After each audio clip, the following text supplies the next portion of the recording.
Kembali di podcast Ruang Tunggu, podcastnya rekan Indonesia. Kita akan langsung bicara dengan Bang Angko. Selamat malam Bang Angko. Malam. Sehat Bang? Alhamdulillah sehat. Bang Angko, aktivitas sehari-hari apa Bang? Saya supplier buah kecil-kecilan aja. Di daerah? Daerah Jakarta Barat. Kapuk. Buah apa aja Bang? Pamelo madu, alpukat, banyak juga sih. Macam-macam buah kali, Iya, tergantung permintaan. jambu kristal, iya. Tergantung Terus permintaan toko aja. itu apa ada apa showroomnya atau di rumah? Kalau buat gudangnya ya di rumah lah, gabung gitu, sama tempat tinggal. Selain itu apa Bang aktivitas yang sehari-hari? Nggak ada sih.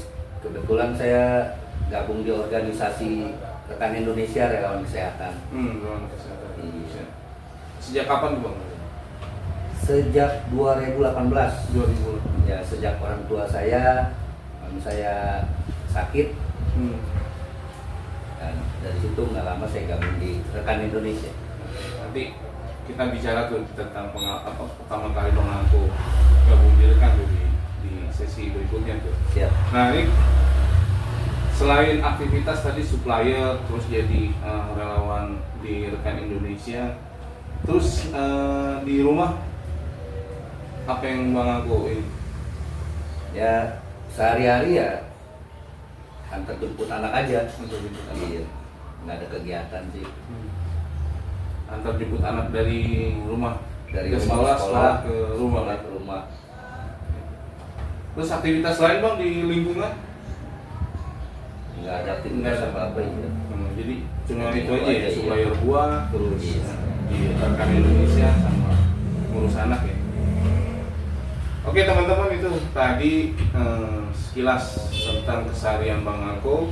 Nanti kita akan bicara tuh bagaimana pertama kali Bang Angko gabung di rekan Indonesia. Tetap fokus di Ruang Tunggu. Kembali di podcast Ruang Tunggu, podcastnya rekan Indonesia. Tadi Bang Angko udah cerita banyak aktivitas dia sehari-hari. Juga Bang Angko ini juga gabung di Relawan Kesehatan Indonesia di KPD Jakarta Barat. Nah, Bang Angko, boleh cerita awal mulanya gabung di rekan Indonesia? Ya, dulu awal saya gabung di Rekan Indonesia, saya mantan pasien juga. Lo mantap masih? Ya, jadi orang tua saya sakit, masuk rumah sakit. Boleh sebut nama rumah sakitnya? Boleh. Rumah sakit Bunda Suci di Jakarta Barat, di Cengkareng sana. Membutuhkan alat infus di jantung. Oh, jantung berarti penyakitnya? Komplikasi. Dokter bilang pasien harus memakai alat infus di jantung. Lalu dokter langsung mengucap itu kena biaya, katanya kena biaya alat infus itu kurang lebih 700 lebih lah, 760-an Ribu. Iya, 760.000. Setelah saya keluar dari ruangan ICU, ngobrol sama istri di ruangan ICU.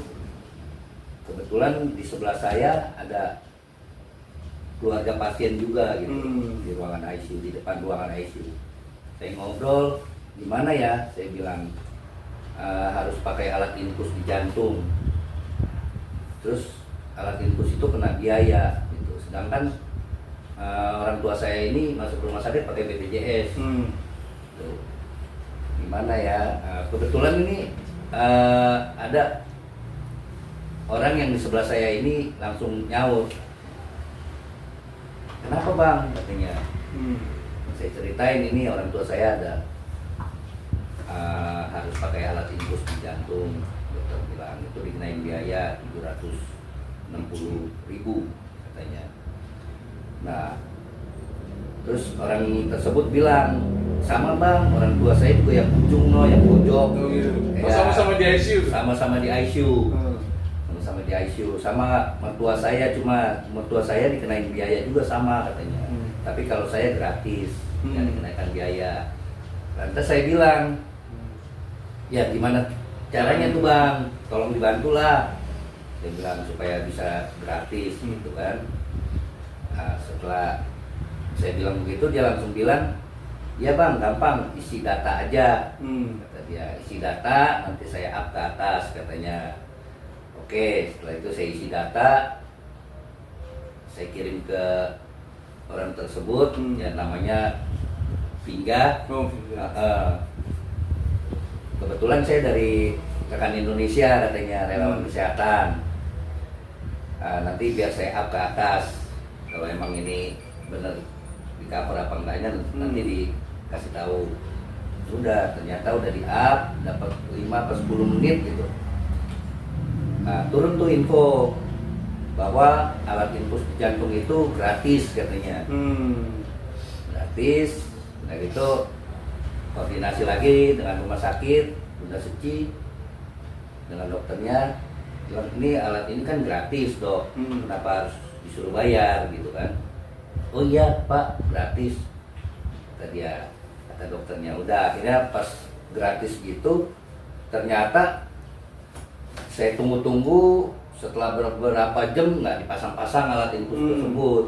Tiba-tiba dokter bilang, oh ini harus dari rumah sakit rujukan dan ruang ICU. Oh, ICU. Ya, dan dokter spesialis katanya, dia bilang, dokter bilang. Itu setelah gratis tuh ya? Iya, setelah gratis tuh alat infus di jantung itu. Udah, rumah sakit nyari rujukan, rumah sakit mana gitu nggak dapet. Nah, terus kebetulan saya masih dekat sama anggota rekan Indonesia itu, si Vingga kan. Oh gampang bang, nanti saya bantu katanya gitu kan. Bantulah sama dia. Nah, di up ke anggota yang lain. Nah, udah gitu dapat kira-kira 2 jam, kurang lebih 2 jam lah. Itu dapat rujukan di RS Polri Jati, Kramat Jati. RS Polri Kramat Jati. Dapat di sana itu pas kondisinya malam takbiran. Saya ingat malam takbiran sampai apa, orang-orang waktunya takbiran gitu kan. Ini enggak. Saya benar-benar salut sama rekan Indonesia itu. Ini enggak, terus koordinasi ya kan, terus mantau orang tua saya gitu kan yang sedang sakit di RS Polri, dipantau terus. Yang tadinya obat disuruh bayar akhirnya gratis juga, ditangani, dibantu oleh rekan Indonesia ini sampai subuh, sampai pagi dah pokoknya, waktunya sholat Id mereka tetap selalu mantau. Orang tua saya dipantau terus sama relawan kesehatan ini. Dari situ saya mulai terharu bang. Mulai terharu. Sampai segininya ya rekan Indonesia ngebantu warga yang sakit, yang sedang membutuhkan, yang berkendala di rumah sakit gitu kan. Sampai segininya. Jadi tergugah gitu bang. Saya bicara sama istri saya, saya mau ikut gabung di organisasi rekan Indonesia, saya bilang gitu. Ya udah, terserah kamu, kata istri saya bilang kan. Akhirnya saya tanya ini yang anggota rekan ini, si Vingga ini, gimana bang caranya kalau saya mau gabung, boleh nggak? Gimana cara gabungnya di anggota rekan Indonesia ini? Saya bilang, oh gampang, nggak perlu biaya, hanya cukup KTP saja. Oke, saya kasih KTP saya. Setelah dari situ saya gabung. Itu tahun berapa tuh bang? Itu kurang lebih tahun 2018. Iya, 2018. Nah, cuma dikasih tahu juga sama si Vingga ini, anggota rekan ini, dikasih tahu sama dia. Cuma kalau di anggota relawan ini nggak ada gaji katanya, nggak ada yang ngegaji, dia bilang. Nggak ada yang ngegaji, udah gitu pasien kita juga nggak boleh minta biaya oleh pasien yang kita bantu.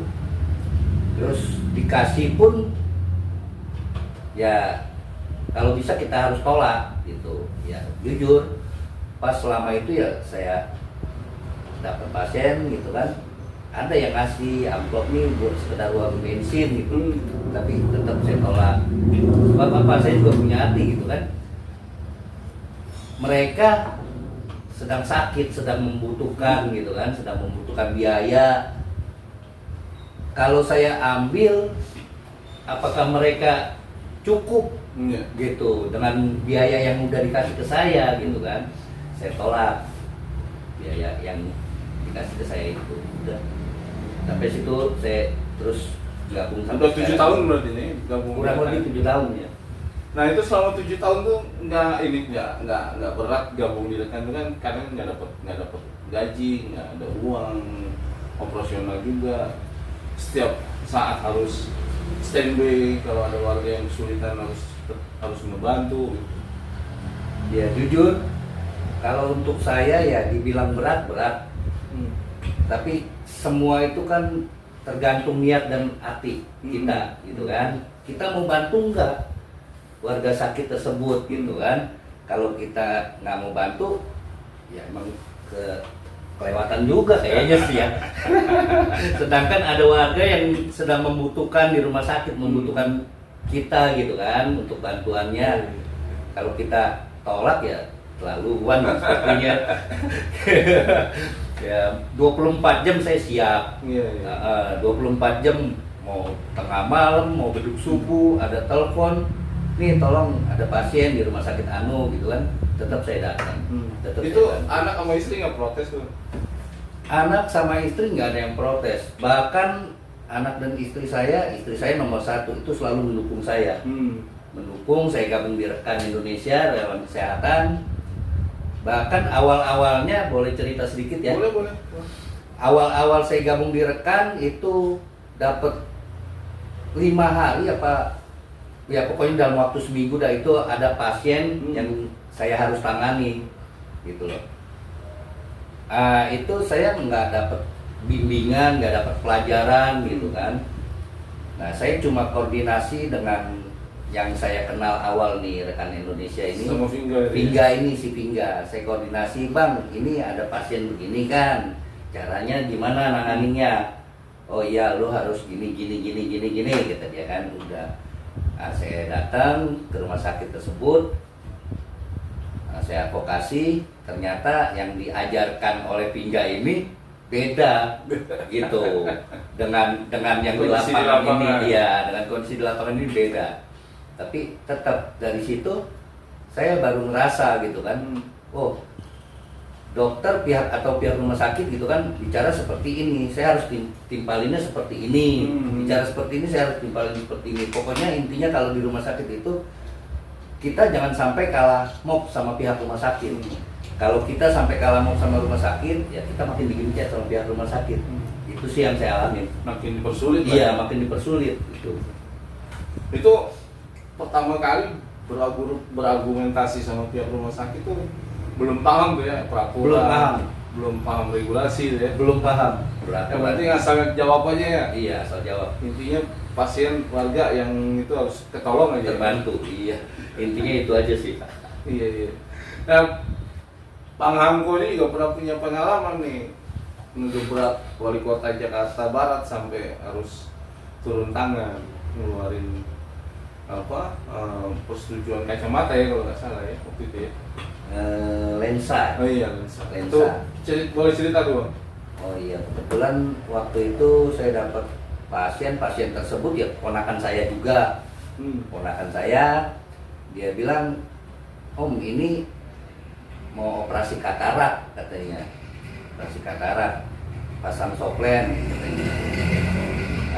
Soplennya yang di cover oleh BPJS harganya 300 ribuan. Yang nggak di cover oleh BPJS yang bagus, harga lensanya 2 jutaan lebih ya kalau nggak salah ya. Saya lupa juga itu. 2 jutaan lebih, hampir 3 juta apa hampir 2 juta ya. 2 jutaan lebih lah.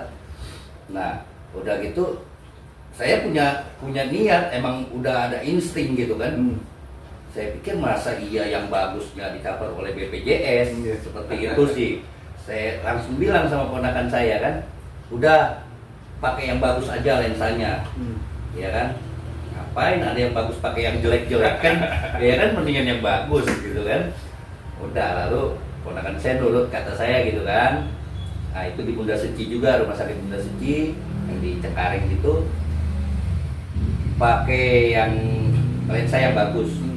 Operasi sama dokter, selesai operasi keluarlah tuh tagihan kwitansi biaya rumah sakit. Nah saya bilang, langsung ponakan saya kasih tahu saya kan, udah ya udah, saya bikin laporan, saya up oleh ke BPJS.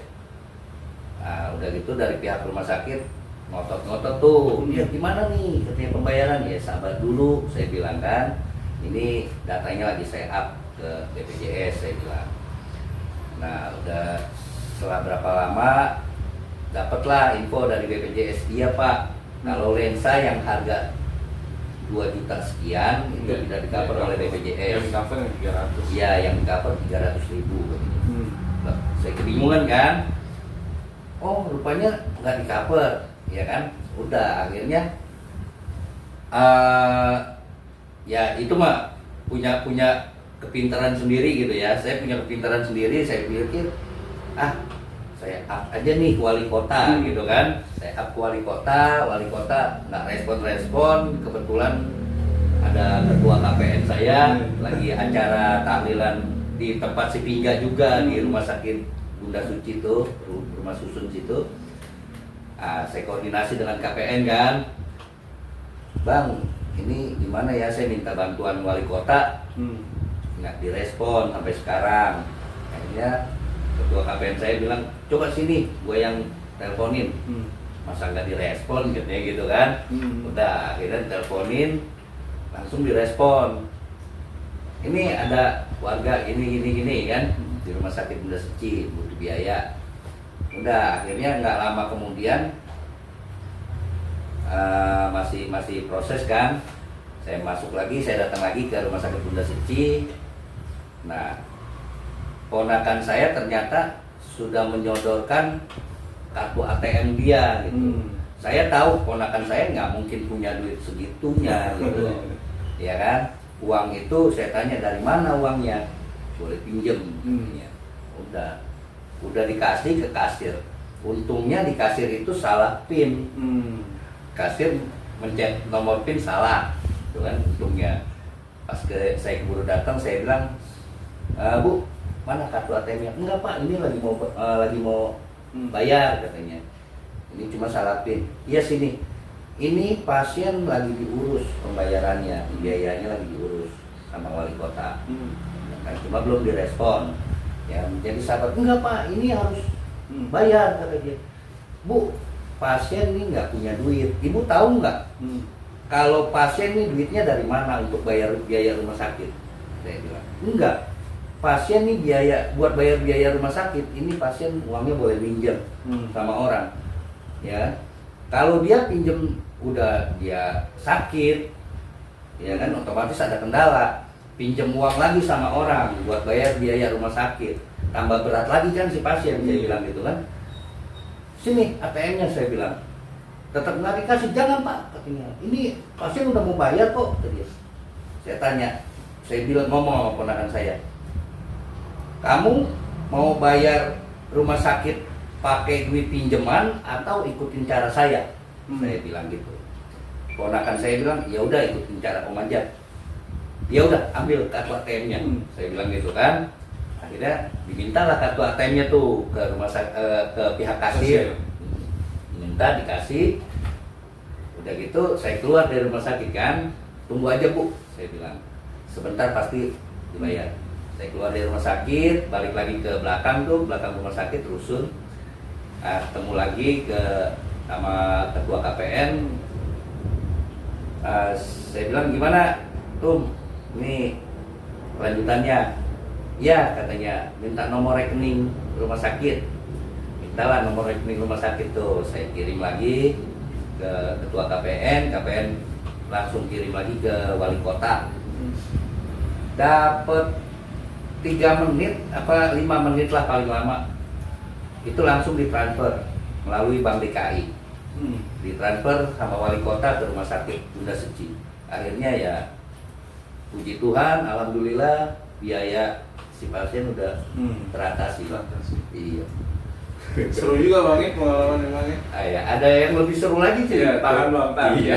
Seksi berikutnya. Oke teman-teman, kita tadi udah bicara tuh tentang pengalamannya Bang Angko pertama kali gabung di rekan ya. Ternyata ketertarikan kepada rekan karena rekan membantu orang tuanya yang saat itu sakit dan mengalami kendala terkait dengan biaya, dikenakan biaya di rumah sakit gitu. Nah tadi juga cerita tentang pengalamannya mendampingi saudaranya, ponakannya, terus mendampingi warga juga. Nanti kita akan ulik lebih banyak lagi pengalaman Bang Angko ketika mendampingi warga dan suka dukanya juga kayak gimana. Tetap fokus di Ruang Tunggu. Kembali di podcast Ruang Tunggu, podcastnya Relawan Kesehatan Indonesia. Kita akan kembali ngobrol dengan Bang Angko terkait dengan suka dukanya mendampingi warga selama ada di rekan. Bang, itu kan tadi sebagian udah Bang ceritain tuh, pengalaman mendampingin warga. Iya. Nah, boleh ditambahin nggak suka dukanya mendampingin warga itu kayak apa? Nah, ini ada bisa dibilang satu keunikan dan satu kemujuran untuk saya. Gitu. Ini ada suatu saat ada pasien di rumah sakit Tarakan. Pasien tersebut kerja, ini udah setelah dioperasi, dia sakit usus buntu kan. Setelah dioperasi udah dapat 5 hari dirawat di rumah sakit Tarakan. Barulah dari warga wilayah pasien itu baru koordinasi dengan rekan Indonesia, dengan relawan, akhirnya koordinasi ke saya juga gitu kan, tolong dibantu ada pasien kan dimintain biaya di rumah sakit Tarakan, biaya sebesar 54 juta atau 53 juta gitu, operasi usus buntu. Nah terus emang nggak pakai BPJS, saya bilang pakai, enggak katanya, nggak punya, dia belum daftar berarti. Jadi bukan belum daftar, jadi dia kerja di satu perusahaan. Nah BPJS-nya itu dibuatin oleh perusahaan. Tiap bulan dipotong gaji untuk pembayaran. Perusahaannya nggak bayarin? Iya, ternyata perusahaan nggak bayarin. Jadi non-aktif. Nah, saya datang ke rumah sakit Tarakan sana, saya temuin pihak keluarga pasien, saya tanya jawab gitu kan. Ternyata dia punya BPJS-nya nggak dibayar-bayarin sama bosnya, tapi uang gaji si pasien ini tiap bulan dipotong terus untuk pembayaran BPJS gitu. Udah setelah 5 hari saya kebingungan kan nanganinnya gimana. Nah sebelum sampai di rumah sakit, saya menuju rumah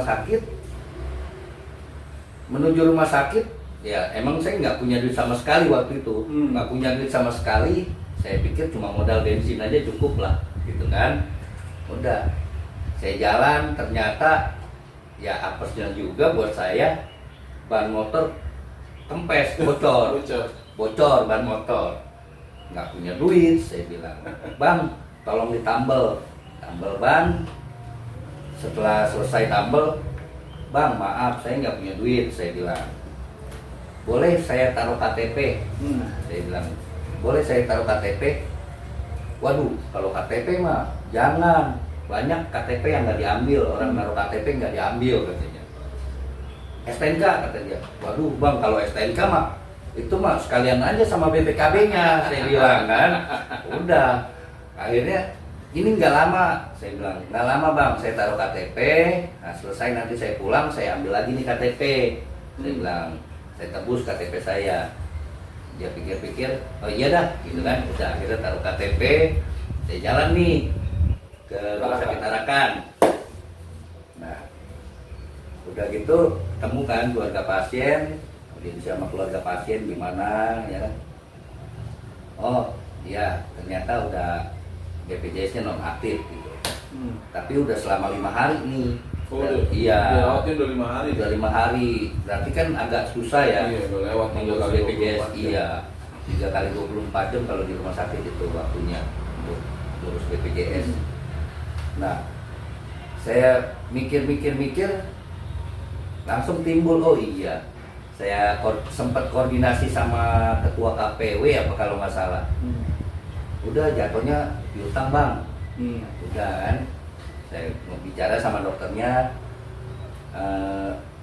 ini bisa piutang nggak dok? Soalnya dari pasien ini dari keluarga tidak mampu. Oh nanti ngomongnya di kasir aja. Udah, saya langsung ke kasir, saya tanya, Bu, ini mohon izin, saya dari Rekan Indonesia Relawan Kesehatan.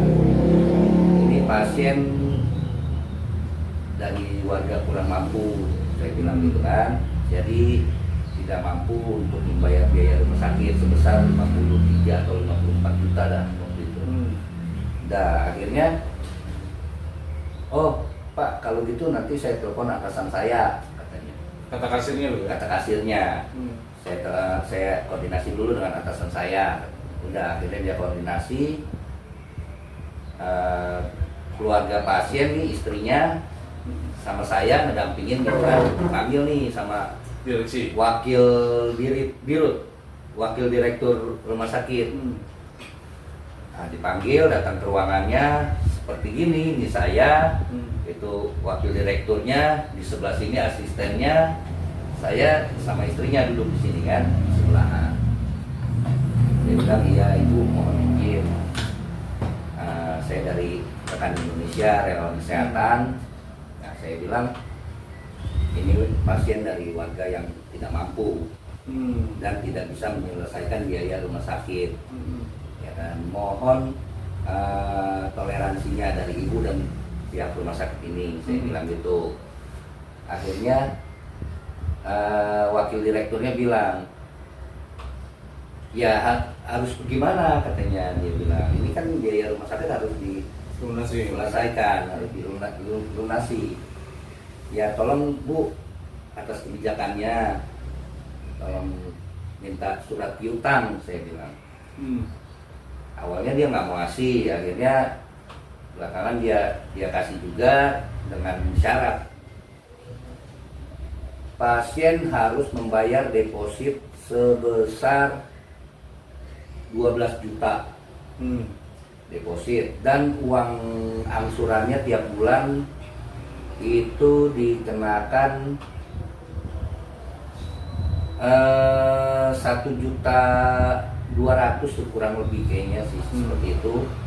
1.200.000. Saya bilang, loh kok segitu besar biaya depositnya, saya bilang, dan angsurannya pun ditentukan oleh pihak rumah sakit, saya bilang. Kenapa bisa seperti itu? Iya emang udah peraturannya seperti itu katanya, kata dirutnya, wakil dirutnya bilang. Udah, akhirnya saya bilang, Ibu, ya mohon toleransinya aja, mohon kebijaksanaannya aja dari ibu dan pihak rumah sakit ini, saya bilang. Nah, ini istrinya pasien hanya mempunyai dana tidak banyak untuk membayar deposit, dan angsuran bulanannya tuh nggak bisa sekian yang ibu sebutkan, seperti yang ibu sebutkan tadi. Dia mampunya berapa? Nah, mampunya berapa kata kasirnya? wakadirnya. Kata wadirnya bilang mampunya berapa. Nah, saya bilang pasien untuk membayar deposit ini hanya mampu membayar 200.000. Saya bilang 200.000. Oh nggak bisa katanya. Nah itu sebelum saya masuk ke ruangan wadirnya, sebelum masuk ruangan wakil direktur, itu handphone saya udah pencet, saya rekam. Saya rekam, saya geletakin di meja. Oh nggak bisa katanya. Itu harus membayar deposit 12 juta. Dan bulanannya juga harus 1,2 ya kalau nggak salah, sebulannya itu pasien harus bayar 1,2. Ya mohon toleransinya Bu. Iya itu juga katanya tiap bayar bulanan itu itu paling lama maksimal 2 tahun harus lunas. Iya. Loh, kok bisa ada masa waktu seperti itu? Saya bilang gitu kan. Akhirnya iya, emang seperti itu katanya. Oh, prosedurnya seperti itu. Saya bilang gitu kan. Iya, seperti itu. Iya, mohon izin Bu. Emang prosedur seperti itu di rumah sakit ini atau di rumah sakit lain juga seperti itu prosedurnya? Saya bilang gitu kan. Dia bilang, saya kalau di rumah sakit lain kurang tahu. Kalau di rumah sakit ini, rumah sakit Tarakan ini, ya seperti itu prosedur. Oh, seperti itu Bu. Nah, ini Ibu yang bicara sendiri ya, saya bilang. Iya, akhirnya kan nggak bisa. Saya melas-melas lagi, minta toleransinya, akhirnya turun lagi uang ininya, uang buat bayar bulanannya kan, Cicilannya itu. cicilannya turun lagi dari 1,2 turun 800, saya nego lagi turun sampai 500 sekian tiap bulannya cicilan itu harus bayar. Oh nggak bisa Bu, pasien nih benar-benar warga mampu, yang nggak mampu, saya bilang. Wah ngotot-ngototan di situ, akhirnya ada OB nih, OB buka pintu masuk, ada di belakang saya kan. Udah akhirnya saya buka, udah ngotot-ngototan sama wadirnya, saya buka nih handphone, saya sengaja saya giniin biar kelihatan ke belakang gitu kan. Saya buka nyalain handphone, udah saya tutup lagi gitu kan, taruh lagi. Tiba-tiba wadirnya teriak, Pak, katanya, Bapak telepon rekam suara saya, digituin. Bapak rekam suara saya. Kok bisa tahu gitu kalau saya rekam pakai handphone gitu kan? Oh berarti OB-nya nih yang belakang gitu ya. Iya Bu, ini saya rekam suara Ibu. Hapus Pak, untuk apa Bapak rekam katanya? Hapus. Gampang Bu, kalau masalah hapus, saya bilang kan. Kalau mau dihapus gampang, tinggal pencet, klik aja udah kehapus, hilang. Cuma saya minta kebijakan dari Ibu dan pihak dan rumah sakit ini, saya bilang. Ya kan, minta kebijakannya. Kalau sekarang ini pasien memang kondisinya nggak mampu, gitu kan? Emang nggak mampu untuk bayar biaya rumah sakit. Jadi tolong Ibu setujuilah. Saya bilang, ini pasien mempunyai uang deposit hanya sebesar 200.000.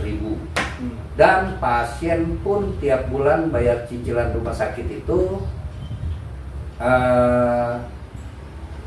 mampunya lagi itu saya berapa ya bilangnya? Kalau nggak salah bilang 50.000 ya. Mampunya sebulan hanya bisa bayar 50.000. Saya bilang.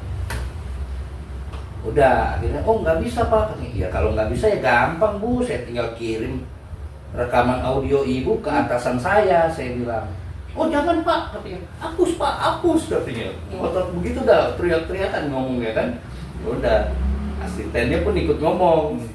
Iya Pak, dihapus aja katanya. Ngapain direkam-rekam? Ini suka-suka saya Bu, saya mau merekam, mau apa ya kan, handphone saya bilang. Ya kan? Ngapain Ibu ngurusin saya gituin kan, saya ganteng bercanda terus tuh, saya bawa bercanda gitu kan, dia udah wah kenceng suaranya, udah ngotot suruh hapus. Saya bilang gampang Bu, kalau Ibu mau saya hapus, saya tinggal klik doang udah kehapus. Ya kan, rekaman suaranya. Akhirnya disetujui tuh. Masih ngotot juga. Rekaman ini untuk apa katanya? Untuk keatasan saya. Siapa atasan Bapak? Katanya. Panggil, suruh datang ke sini. Jangan Bu, saya bilang. Kalau atasan saya sampai datang ke sini, Ibu bisa kena tambah kena masalah. Saya gituin kan, bisa tambah kena masalah kalau atasan saya sampai datang ke sini. Saya bilang gitu. Iya, tolong dihapus Pak. Gampang. Kalau saya bilang gampang, tinggal klik doang gitu kan. Kehapus. Yang penting Ibu bikin surat, tanda tangan di atas materai, setuju bahwa pasien membayar deposit sebesar 200.000 dan tiap bulannya hanya 50.000. Setuju, bikin surat, tanda tangan, saya bilang. Kasih pasien tanda tangan juga. Udah. Baik Pak, saya bikin. Bikin lah tuh sama wadirnya, wadir itu bikin, selesai, kasih saya baca. Udah selesai baca, istrinya pasien saya suruh baca gitu kan, baca, oke ya udah siap. Udah akhirnya telepon, hapus Pak. Iya Bu, tenang aja saya hapus nggak bisa kehapus. Ternyata handphone saya hapus tuh, rekamannya nggak bisa kehapus. Udah belum Pak? Belum Bu, tunggu sabar. Ada sekitar 5 menit gitu. Masa nggak bisa kehapus? Iya Bu, kalau bisa kehapus ya udah kehapus dari tadi. Ini saya pencet-pencet nggak bisa tuh, nggak bisa kehapus. Coba Pak sini, kata asisten wadirnya bilang. Coba sini saya hapus. Pencet, dihapus-hapus gitu. Iya ya nggak bisa kehapus. Akhirnya kutak-katik, oh udah kehapus. Ini Pak udah kehapus, Iya, puji Tuhan, alhamdulillah. Jadi Ibu udah setuju kan pasien bayar deposit 200.000 dan cicilan 50.000. Iya Pak, ya udah. Terima kasih banyak atas bantuannya Bu. Saya jabat tangan, udah ajak itu pasien keluar, udah akhirnya selesai lah, ya kan? Masalah tersebut selesai. Saya pulang, tempat parkir saya mikirin lagi. Iya, saya kan nggak punya duit, ya kan? Mau bayar parkir di basement gimana ceritanya, nih kan? Saya bilang, waduh, saya ingat teman ponakan saya jadi juragan parkir di dalam rumah sakit Tarakan. Saya telepon dia, temannya ponakan saya telepon. Bro, Ambon, panggilnya Ambon, Bon, gue di mana? Nggak dinas kok, gue cariin di sini nggak ada. Oh, saya di rumah Om katanya. Ini nih, gue ada masalah nih, gue nggak megang duit, saya bilang. Nah, ini parkir harus bayar nih. Udah sebut aja nama Ambon, panggil petugasnya katanya. Panggil petugasnya siapa, sebut aja. Gue orangnya Ambon. Udah, saya bilang, Bang, saya orangnya Ambon. Oh iya. Lewat. Udah, akhirnya ya puji Tuhan, alhamdulillah, jalan aja pulang ke rumah. Tinggal ngambil KTP tuh ya? Iya, tinggal nunggu KTP ya. Alhamdulillahnya dapat aja rezeki tuh. Akhirnya saya balik lagi, dia kan ambil KTP saya yang bekas tampil ban itu, ya udah selesai. Oke teman-teman, seru tadi tuh ceritanya Bang Angko dan kocak juga itu. Waktu dampingin warga. Itu warga mana Bang? Itu warga Rumah Susun Angke. Rumah Susun Angke? Iya, Rumah Susun Angke. Sakitnya apa? Usus buntu Ya? Usus buntu sakitnya. Iya, itu tadi pengalaman Bang Angko seru lah. Nah, tentu teman-teman juga pasti punya banyak pengalaman yang sama dengan Bang Angko atau bahkan lebih seru. Nah, teman-teman silakan hubungin ketua KPW-nya untuk mengajukan diri jadi narsum agar kita bisa bertukar informasi, bertukar pengalaman seperti yang kita obrolin sama Bang Angko. Tetap fokus di ruang tunggu. Masih di podcast ruang tunggu, podcastnya Rekan Indonesia. Tadi kita udah bicara tuh pengalamannya Bang Angko dampingin warga. Pengalamannya unik juga itu, bernegosiasi dengan pihak rumah sakit untuk membela orang yang kesulitan terhadap biaya rumah sakit, dia nggak punya jaminan kesehatan karena non aktif, terus juga kena biaya 50 juta lebih, dan Bang Angko berhasil bernegosiasi walaupun dengan berbagai macam trik yang agak sedikit licik sih saya bilang. Oke, nah kita nanti bicara sama Bang Angko terkait dengan harapan dan pesan Bang Angko terkait dengan apa yang mesti pemerintah lakukan agar rakyat nggak lagi dipersulit di rumah sakit. Terus juga pesannya buat seluruh anggota Rekan Indonesia se-Indonesia yang nonton podcast ini. Nanti kita simak sama-sama. Bang Angko, ini kan tadi Bang Angko udah cerita tuh pengalaman Bang Angko yang ya unik, lucu, terus menegangkan lah ya, karena harus gadain KTP demi nambal ban gitu. Itu nggak kapok dirakan? Ya dibilang kapok, ya semua kan tergantung dari hati Ya? Iya. Ada kepuasan tersendiri. Apalagi kalau sedang menangani pasien, darah saya kan ada tensi darah tinggi, ya kan? Nah itu kalau lagi mumet gitu kan, buru-buru udah saya teleponin tuh anggota rekan tuh, saya teleponin anggota relawan, nih gimana nih, ada advokasi nggak ya? Kalau ada ya udah, emang enaknya buat saya gitu. Pas lagi spanning, kalau rumah sakit nggak bener tindakannya, saya terapi ya? Iya, saya bisa terapi gitu. Nah Bang Angko, ada nggak pesan dan harapan Bang Angko nih pada kepada pemerintah dan kepada teman-teman rekan Indonesia? Ya. Kalau untuk pemerintah, ya saya berharap, sangat-sangat berharap, tolong diutamakan untuk warga-warga sakit, ya kan? Jangan dipersulit lah. Itu. Mereka kalau ada biaya untuk dia berobat ke rumah sakit, ya kan? Kalau dia nggak ada biaya sama sekali, itu kan yang bikin bingung mereka, ya kan? Yang bikin bingung pasien itu. Jadi tolong jangan kebanyakan undang-undang yang berubah-berubah, yang sulit, yang bisa menekan Rakyat, hak rakyat gitu. Tolong dibantulah untuk pemerintah, ya kan? Ya supaya warganya juga bisa dirangkul juga gitu. Terus Hak kalau buat kesehatannya. teman-teman rekan yang lain gimana? Ya untuk kawan-kawan anggota rekan Indonesia yang lain seluruhnya, saya minta ya kekompakannya, kesolidannya, dan semangatnya untuk membantu warga-warga yang sakit dan mempertahankan hak-hak warga yang sakit juga. Seperti itu aja, tetap semangat buat rekan Indonesia. Oke teman-teman, itu tadi pesan dan harapan Bang Angko. Semoga teman-teman bisa menyimak dan bisa meresapi apa yang Bang Angko sampaikan tadi terkait dengan pengalamannya dia gabung di rekan dan pengalamannya dia mendampingi warga ketika sakit. Dan kita akan kembali di tema berikutnya dengan narasumber yang berbeda di podcast Ruang Tunggu, podcastnya Rekan Indonesia. Saya Agung Nugroho undur diri. Wassalamualaikum warahmatullahi wabarakatuh. Makasih Bang Angko. Sama-sama.